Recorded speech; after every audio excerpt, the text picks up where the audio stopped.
Bonjour, bonjour, j'espère que vous allez bien. Aujourd'hui on se retrouve pour une nouvelle vidéo et je suis trop contente. En fait j'ai l'impression que ça fait une éternité que j'ai filmé parce que les deux vidéos qui ont été postées précédemment je les avais tournées en même temps. Du coup j'ai eu une semaine où j'ai pas tourné et ça me perturbe. Voilà, bref. Aujourd'hui, comme vous avez pu le voir dans le titre, on se retrouve pour un top 5 et dernièrement je vous ai surtout des top 5 par rapport à des one-shots. Les one-shots ce sont des livres qui me tiennent à cœur mais c'est pas pour autant que je n'aime pas les sagas et j'en lis quand même. Et aujourd'hui je voulais faire un top 5 sur les meilleures suites de sagas parce que généralement quand on parle de saga, on parle surtout du premier tome parce que c'est la découverte d'un univers, parce que c'est là que se crée le coup de cœur par rapport au décor, aux personnages, aux intrigues, à l'univers, tout ça. Et aussi on parle beaucoup du dernier tome d'une saga qui est le dénouement final. Parfois il nous déçoit, parfois on l'adore. Et c'est vrai que les tomes au milieu, bah des fois ça passe un peu moins bien, il y a une petite baisse de régime, il y a peut-être de la lenteur qui se crée, des rebondissements qui n'étaient peut-être pas utiles. Souvent en tout cas c'est assez rare que ce soit les livres du milieu qui nous marquent le plus. Et moi je voulais vous parler de ces suites de sagas que je préfère notamment au premier tome. Donc on va commencer tout de suite avec une saga qu'on ne présente plus du tout, c'est La Passe-Miroir de Christelle Dabos, publié chez Gallimard Jeunesse. Et ici c'est le tome 3, La Mémoire de Babel, et c'est mon tome, je pense, préféré de la saga.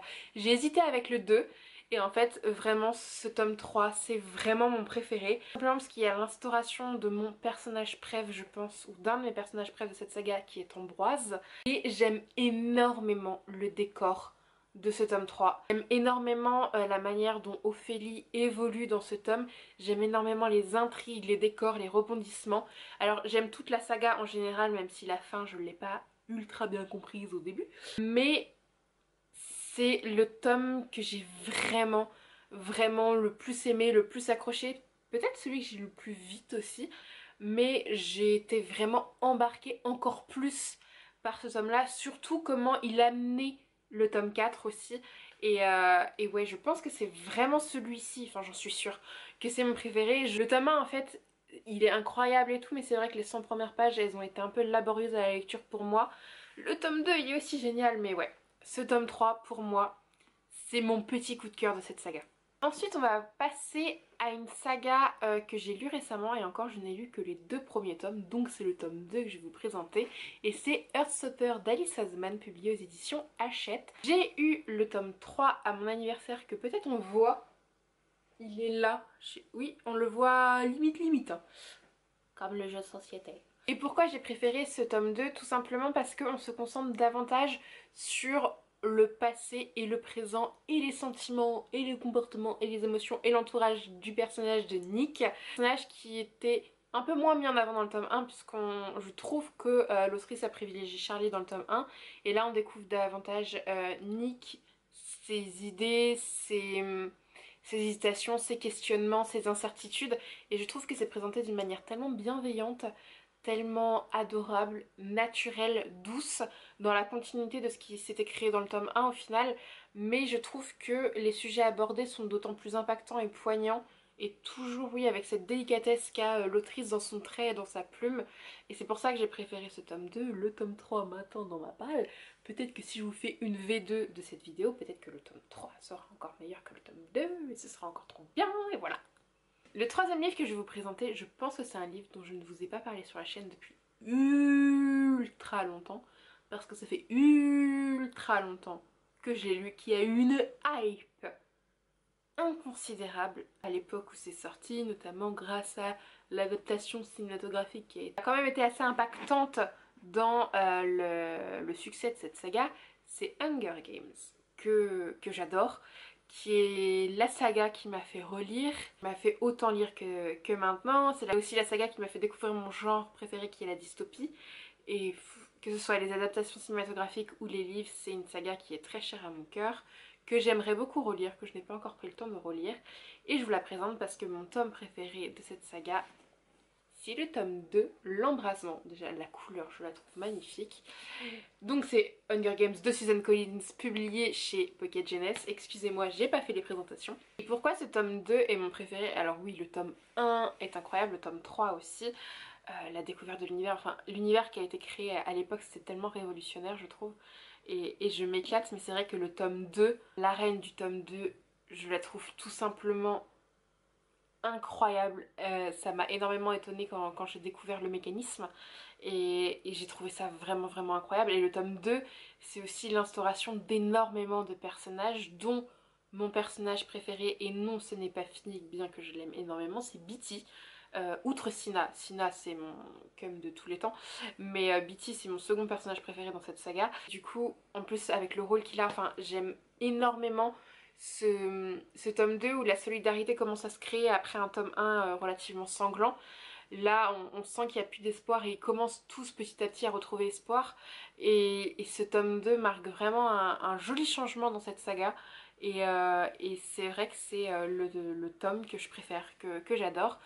Je me suis procuré le préquel qui est sorti cette année, je ne l'ai pas encore lu. J'ai peur, j'ai hâte, je ne sais pas comment je me sens vis-à-vis de ce préquel.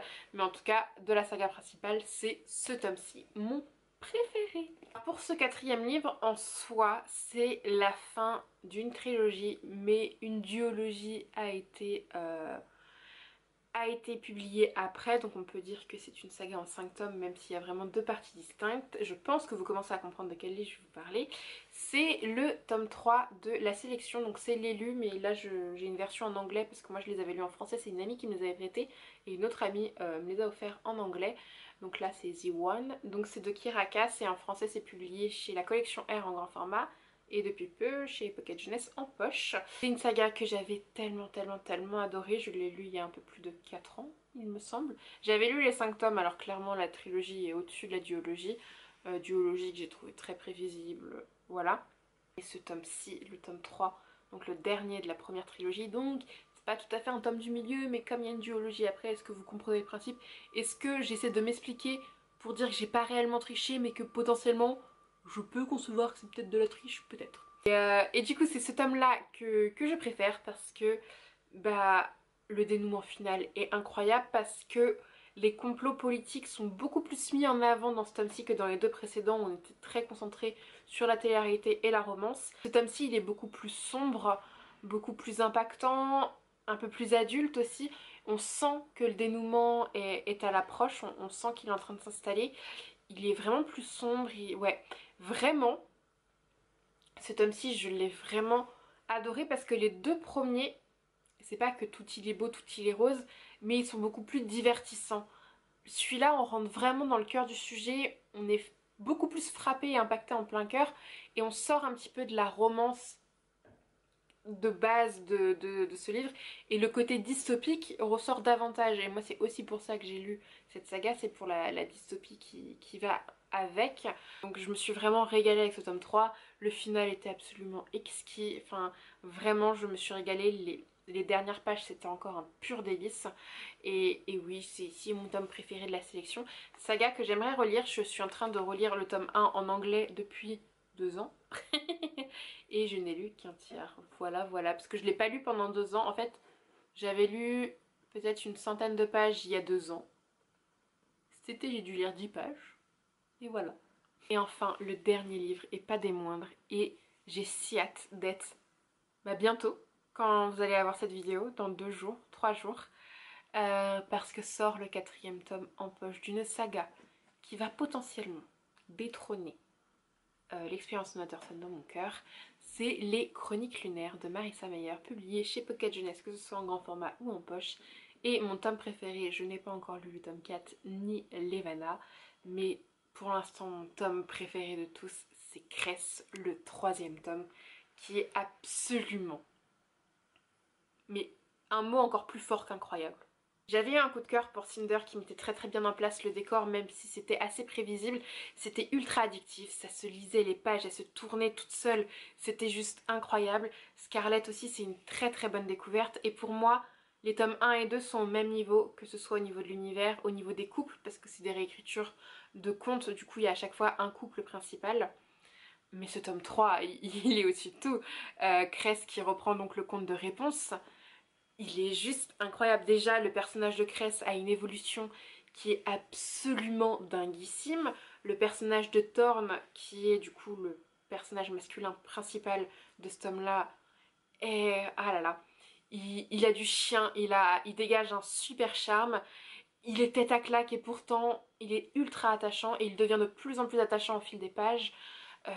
Leur duo fonctionne et match à merveille alors que du premier regard on pourrait se dire ça va pas être possible et en fait mais ils se complètent, ça match super bien, ils sont juste incroyables et les décors dans lesquels ils évoluent, les rebondissements qu'ils subissent, parce que c'est vraiment subir à ce niveau là, sont juste tellement incroyables et les mettent tellement bien en scène et ce livre c'est un pur régal. Je sais que dès que j'aurai lu le quatrième tome je relirai cette saga mais je suis capable de relire presque que celui-là aussi en plus parce que c'est vraiment, Cress pour l'instant est devenu un de mes livres préférés.